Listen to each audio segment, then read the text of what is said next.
आज हम सबा से पूछना चाह रहे हैं कि सबा आप अपने जिंदगी के बारे में कुछ बताइए। अभी तो फिलहाल हम अकेले हैं। हमारे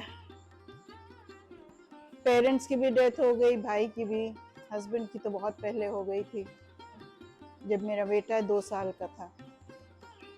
उसके बाद से हम पढ़ा रहे थे लखनऊ के कैथेड्रल स्कूल में, टीचर थे।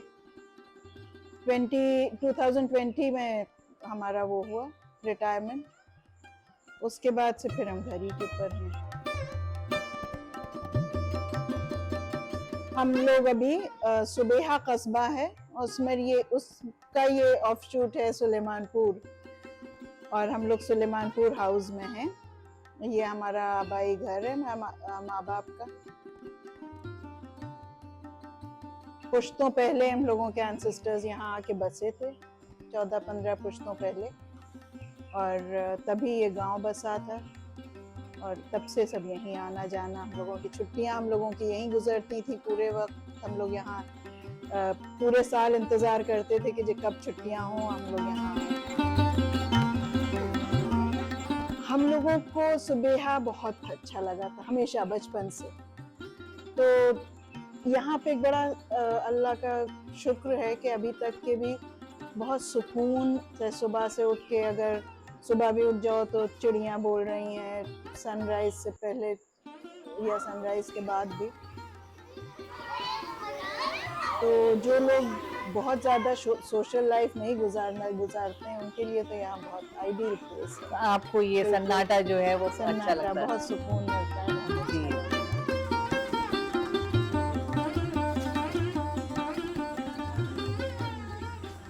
बहू हमारी लखनऊ में है, बेटे कनाडा में है। बहू भी आती जाती रहती है, और कजिन्स हैं इधर घर, इसी कंपाउंड में उन लोगों के भी घर हैं, तो उनके यहाँ आना जाना लगा रहता है। रोज शाम को हम चले जाते हैं उनके पास। हमने आपको जाना खाने के जरिए, तो सबा आप प्लीज हमको बताएंगी कुछ खाने के बारे में अपना, कि आपको खाने का या पकाने का शौक कहाँ से आया? असल में हमारी माँ हमारी जो थी वो बहुत शौकीन थी पकाने की और मेहमानदारी की। कितने भी मेहमान आ जाएं उनके शिकन नहीं आती थी चेहरे पे, और पूरे दिन वो अपना कुछ ना कुछ बनाती रहते थे। तो बड़े होने की वजह से तीनों बहनों में हम ही सबसे बड़े थे, तो उनके साथ हेल्प करते रहते थे उनको, तो उसी से शौक पैदा हुआ।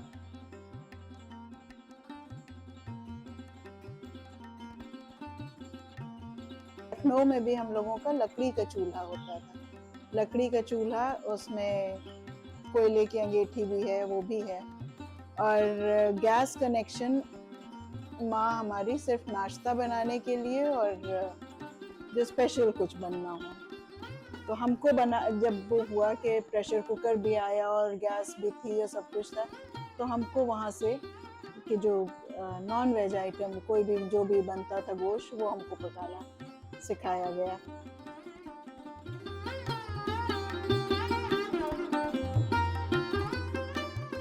इनकरेजमेंट कहाँ से आया आपको? इनकरेजमेंट बेसिकली तो घर ही से होता था। कुछ भी बनाओ, तो जैसे मैं फूटी थी तो कोई चीज खाने में बना, रात में गए तो एक जुमला उनका हमको बड़ा याद है कि रात में हमने शायद जाके रोगनी टिकिया पका दी थी खाने पे। आमतौर पे सादी रोटी होती थी, तो उन्होंने बड़े से कहा कि जब सबा उठ के गई रहा तब हम समझे रहा कि आज कुछ अच्छा मिली है। तो वो उससे और इनकरेजमेंट होता था। कोई भी चीज अच्छी लगी किसी को तो जी चाहता था कि फिर बनाएं, फिर करें इसको।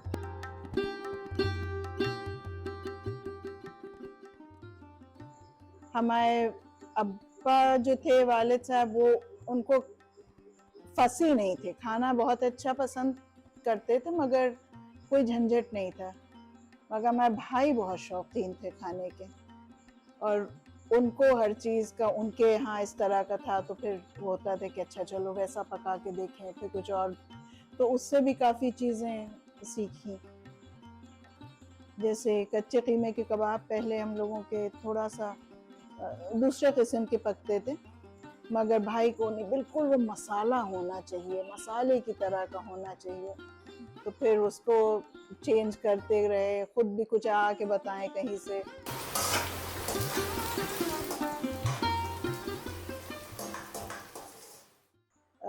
एक बहुत फनी चीज ये थी कि ज्यादातर गोश्त बनवाया जाता था, सालन कोई भी तरह का, और हम आम तौर पे नमक भूल जाते थे।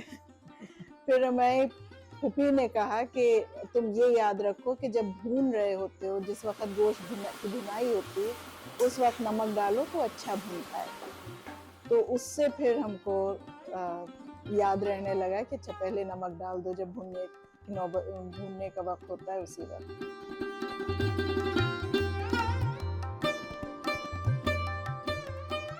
अभी आपने कहा कि आपने भाई के लिए यूं किया या ऐसा किया, आपको खुद को क्या पसंद है? हाँ, अपने लिए वो नहीं होता अच्छा कुछ भी पका लो वाला होता है बेसिकली। अब कोई और होता है तब फिर जी चाहता है कि कुछ अच्छा बन जाए, कुछ हो।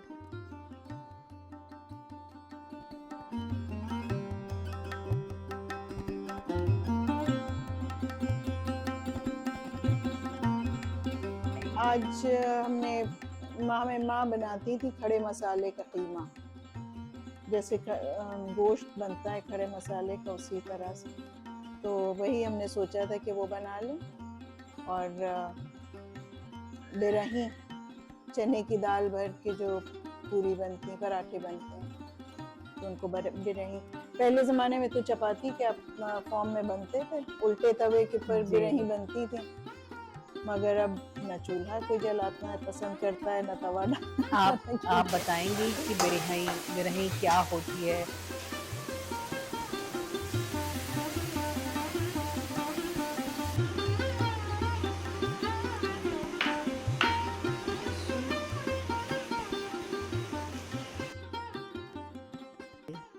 बिरही में चने की दाल को उसी तरह उबाला जाता है जैसे शामी कबाब के लिए। तो हम लोग सब उसमें गरम मसाले, थोड़े थोड़े नमक, मिर्चा, हल्दी, सभी कुछ डाल के, और फिर वो दाल पीस के फिर उसमें लोई में भरी जाती है।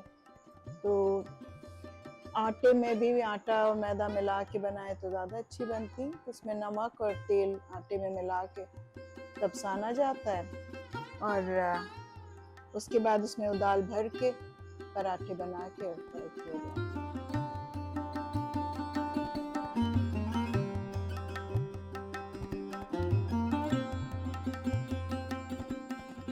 बल्कि जब हम लोग छुट्टियों में पहले आते थे तो हमारी वालदा का पीछे का आंगन हुआ करता था, वहाँ तख्त बिछा दिया जाता था, और शाम को सब गांव की औरतें ग्रुप्स में आती थीं और थोड़ी देर बैठी, पान खाया, चाय पिया, चली गई। चूड़ी वाली आती थी, उस सबको चूड़ियाँ पहनाने, वो सब कुछ होता था। मगर अब तो सब बदल गए, सब खत्म हो गए वो सब चीज़ें यहाँ पे। अब वैसी ट्रेडिशनल चीज़ें लोग छोड़ते जा रहे हैं।